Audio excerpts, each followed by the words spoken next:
이보기 TV입니다. 오늘은 제가 60대는 노인도 아니다, 이런 주제의 말씀을 드리겠습니다. 왜 그러냐 하면요, 지금 우리가 초고령 사회로 진입하고 있지 않습니까? 내년이면 이제 우리가 81년도에 6월 달에 노인복지법이 발표해가지고 65세부터 노인으로 정했습니다.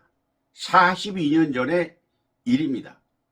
근데 지금은 65세에 대한 평균 수명이 2022년 기준으로 남자는 81.1세, 여자는 80.7세, 평균 84.3세가 평균 수명입니다.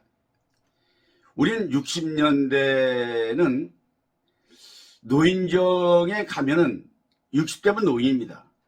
근데 여기서는 70대도 노인정에 못 가고 노인정에 가도 70대도 어린애 취급받습니다.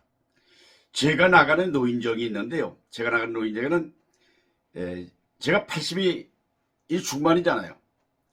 근데 그렇게 노인인데도 가면 선배님들 밥 먹고 나면 봉지 커피 타주는 일이 저의 역할입니다. 이제 제가 막내입니다. 제가 막내거든요. 이게 지금 초령사회의 현실입니다. 그런데 나이 같은 사람들이 갈 곳이 어디가 있느냐, 이게 이제 지금 논의되고 있는 거 아니에요. 그런데 집에서 있었습니다, 옛날에는. 그래서 집에 있었지만 요즘에는 집에서 이거 돌봐야 될 거 아닙니까? 둘이 살다가 두 노인네만 살다가 한 노인네가 죽고 나면 한 노인네는 돌봄이 절실합니다. 그런데 한쪽이 사별하거나 혼자 되면 울며게다 먹기로 갈 곳이 있냐? 요양원밖에 없습니다. 왜냐하면 애들이, 자식들이 다 자기 살기 바쁜데 언제 와서 부모 케어하고 있겠습니까?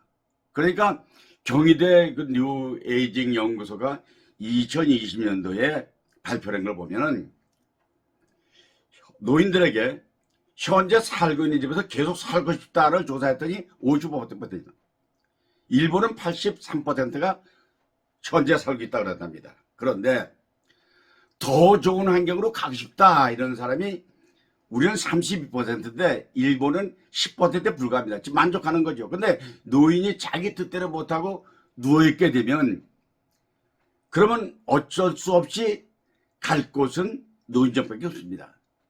근데 왜 그러냐면 식사 생활이 편리해야 되거든요. 근데 그곳에 가면 그것이 노인의 생애 마감 장소가 요양원입니다. 우리는 출세도 하고 돈도 벌고 자식도 성공했습니다. 근데 부인을 사별하고 나면 약해진 몸 두고 갈 곳은 요양밖에 없다. 부부가 오래도록 건강하면 좋겠지만은 그게 되겠습니까? 남자가 먼저 가기도 하고 여자가 먼저 가기도 하고 혼자 남은 사람은 결국 갈 곳은 딱 한 군데, 요양원입니다. 그런데 우리가 요양원에 가는 것은 이제 일상화됐지만은 왜 그래야 되냐? 그런데 사실은 우리가 바람직한 것은 그 가기 전에 우리가 해야 할 일이 있습니다. 뭐냐면 내 발로 걸어 다니고 내 손으로 밥 먹는 것이 얼마나 행복하냐? 그것이 건강입니다. 다른 사람에게 손 벌리지 먹지 않고 내 손으로 떠먹는 밥, 내 손으로 밥 먹는 거 무시당하지 않습니다. 그렇게 해서는 경계를 계셔야 될 거 아니겠어요? 할 일이 있어 누워있는 것, 취미가 있어야 됩니다. 취미의 존재는 뭐냐? 사람 대접을 받지 못하고 거창스러운 죄가 되면은, 이 빠진 호락이 되면은 주변에서 제거 대상이 되는, 바로 없어질 차라리 낫다고 생각하게 됩니다. 그래서 어르신이 살기 위해서는 우리는 고집불통 옹호지 버리고 계속 새로운 도전을 해가지고 젊어지는 법을 연구해서 남에게 피해를 주지 않고 스스로 비하하지 않도록 해야 됩니다. 근데 어느 사람은 그거 얘기를 하면요, 나이 들기 전에 그렇게 하라면 되게 핑계를 댑니다. 나 시간이 없다. 내 나이가 지금 몇 살인데 하겠느냐. 나 가만히 있으면 중간에 하잖아. 그리고 난 그런 거 할 용기가 없어. 내가 할 수 있는 일이 아니야. 난 원래 그래 못해.